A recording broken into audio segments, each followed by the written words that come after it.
I tried to film this video like 4 other times, but it was either too windy, it was raining, the sun was too bright, too much outdoor chaos. So here we are in my bedroom.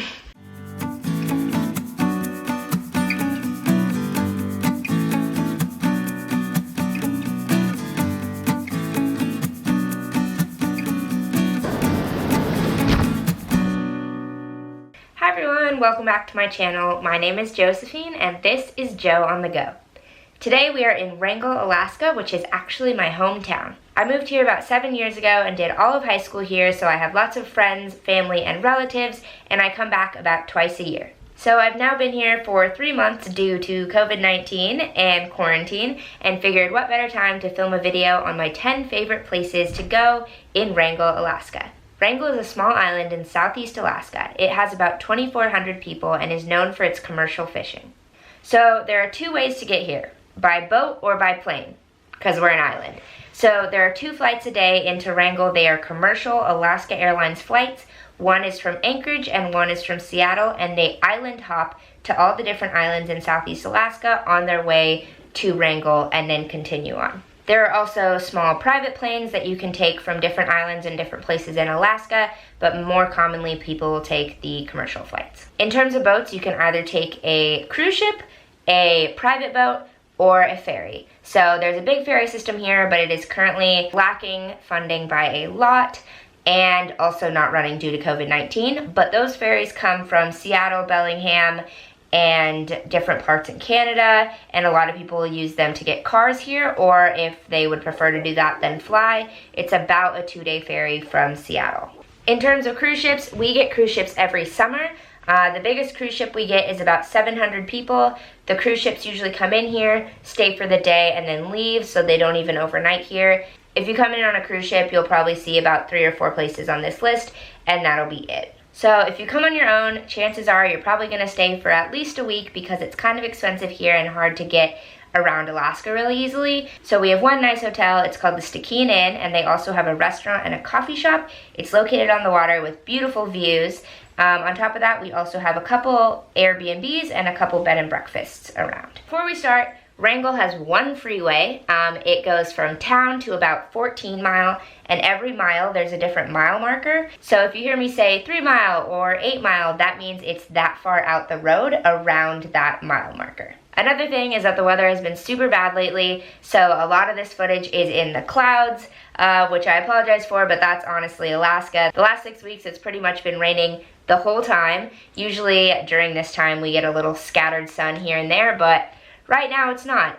Wrangell is known for having about 300 days of rain a year, so when you visit, chances are you're gonna get some rain. So here, in no particular order, are my top 10 favorite places to go in Wrangell, Alaska. Number 1 is Mount Dewey.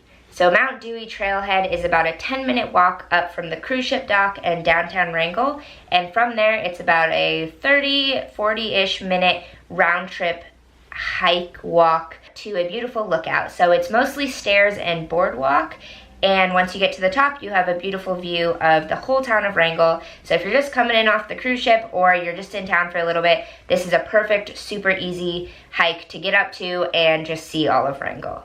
Number 2 is Petroglyph Beach. Petroglyph Beach is another place that is easily accessible from the cruise ship dock and downtown Wrangell. They recently built a sidewalk that makes it even easier to get to, so it's about a 10-15 minute walk from the cruise ship dock to Petroglyph Beach.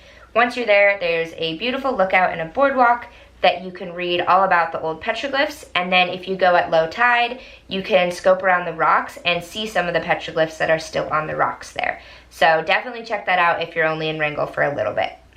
Number 3 is the Nature Trail or the Volunteer Trail. So this is a beautiful trail that is located behind the elementary school, and this is the last location that is located in walking distance from downtown Wrangell and the cruise ship dock. It's completely flat and coated in gravel, and it goes through the lush, dense forest of Wrangell. There is a big loop and a small loop. The small loop is about half a mile around, and the big loop is about a mile around. Number 4 is the bike path. The bike path is a paved path from downtown Wrangell all the way out to about 5 Mile, and the best part is from the 2 mile marker to the 5 mile marker, because you are literally walking along the water, along the beach, and the view is gorgeous. So a lot of people will go on runs here, go on bike rides here, walk their dogs, whatever you want to do. This is also completely flat and paved. Number 5 is Rainbow Falls. Rainbow Falls is located at about the 5 mile marker just past Shoemaker Harbor. From the trailhead, you are completely in the forest. It's all boardwalk and mostly stairs. And it takes about 20 to 30 minutes to get to the first lookout, and then you have a gorgeous view of the waterfall, and then about 10 more minutes to get to the second lookout, where you're practically on top of the waterfall and you can even see the ocean from there. So if you're really looking for a challenge, you can keep hiking for about 2 hours more past the second lookout, and you'll reach a 3-sided shelter, a picnic table, and an outhouse. The views up there are gorgeous, but it is definitely a challenge, and you'll be huffing and puffing. So number 6 are the 8 mile hammock trees. This is probably one of my favorite places in Wrangell. So on this beach, there are 2 trees that jut out of the side of like the bank, and they are perfect for hammocking. In high school, we would get like 12 to 15 people to bring their hammocks, and we would like stack them and line them all up like super close together, and we had so much fun out there. It's best to catch it at low tide, because at high tide, the tide will like splash your hammock. But it's super relaxing, super quiet, and it's just another beach. Also, the beaches in Wrangell are rocky. They're not sandy, so don't be surprised when you come here looking for beautiful island beaches, because they're rocks. Number 7 is Pat's Lake.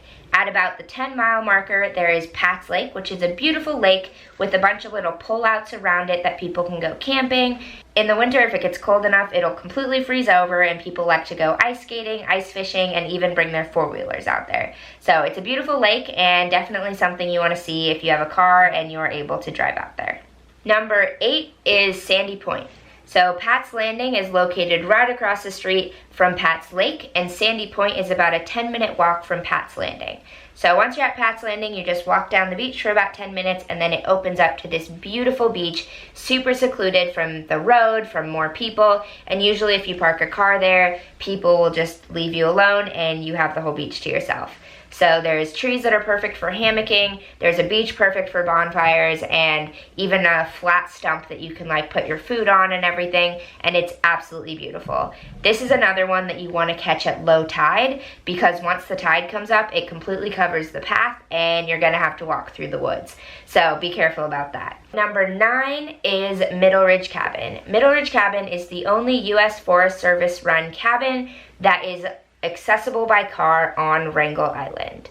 So this cabin is up this super windy gravel road, but then once you get there, there's a lake up there with a little rowboat. There's a cabin that has bunks in it, and a picnic table and an outhouse, and pretty much everything you could need for a weekend of camping. So I highly recommend checking this one out if you're there, but you probably will need your own car. So definitely, if you have a car or have people that have a car, go up there, check it out. You can rent it at recreation.gov, but if it's not rented for the night, it's just first come, first serve. Number 10 are the Nemo lookouts. So Nemo Loop is at about 14 Mile, and it's an old logging road.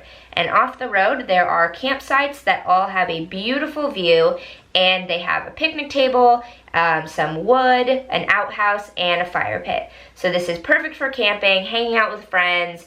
Some people will bring their RVs up there. It's just very like out of town, and so I really don't think the taxi service would take you all the way out there, and if they do, it's very expensive. So this is another location that you're probably going to want a car to get to. These lookouts can also be rented ahead of time. You don't have to. It's first come, first serve if they're not rented, but if you want to guarantee that place, you can rent it. I will put the link down below. So the top 10 things that I just mentioned are all on Wrangell Island, but around Wrangell we have a lot of other cool things to see. So the most important one is the Stikine River. Up the Stikine River you have Shakes Glacier, LeConte Glacier, and if you go far enough up the river you will reach Canada. On the back side of the island we have Annan Bear Observatory, and that is something you cannot miss if you're coming in July and August. So for the Stikine River Adventures and Annan Bear Observatory, I would recommend checking out the charter companies that I link below. They all have tours and different ways that you can get to these places, and that is definitely your best bet in terms of getting the most out of your experience and safely going to all these places.